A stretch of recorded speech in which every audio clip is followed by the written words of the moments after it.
Hello, আজকে এমন একটা জায়গার সন্ধান দিব এখানে মাত্র 50 টাকা থেকে কেনাকাটা করতে পারবেন। ভিডিওতে যে কুর্তি বা ওয়ান পিসগুলো দেখাচ্ছি এগুলোর আস্কিং প্রাইস ছিল 400 টাকা করে। তোমরা দামাদামি করে কমিয়ে নিতে পারবে। এখানে বিভিন্ন ডিজাইনে সুতোর কাজ করা কুর্তি পেয়ে যাবে। আর এখন যে হাতের রিংগুলো দেখাচ্ছি সেগুলো সবগুলোর প্রাইসই 50 টাকা করে। এখান থেকে তোমরা যে রিংগুলোই নিবে সবগুলো প্রতি পিস দাম পড়বে 50 টাকা করে।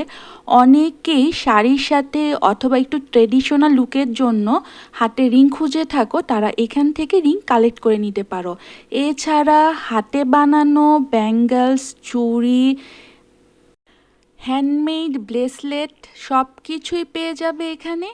যারা একটু ট্রেডিশনাল লুকে জিনিসপত্র খুঁজে থাকো তারা এখান থেকে কালেক্ট করে নিতে পারো। আর চুড়ি অথবা ব্যাঙ্গেলসগুলোর প্রাইস ছিল 100 টাকা করে, আর হাতে রিংয়ের প্রাইস হচ্ছে সবগুলো 50 টাকা করে। আর এই জিনিসগুলো কালেক্ট করার জন্য তোমাদের চলে আসতে হবে ঢাকা ইডেন কলেজ। ইডেন কলেজের সামনে একটা আপু রেগুলার এই জিনিসগুলো বিক্রি করে থাকে।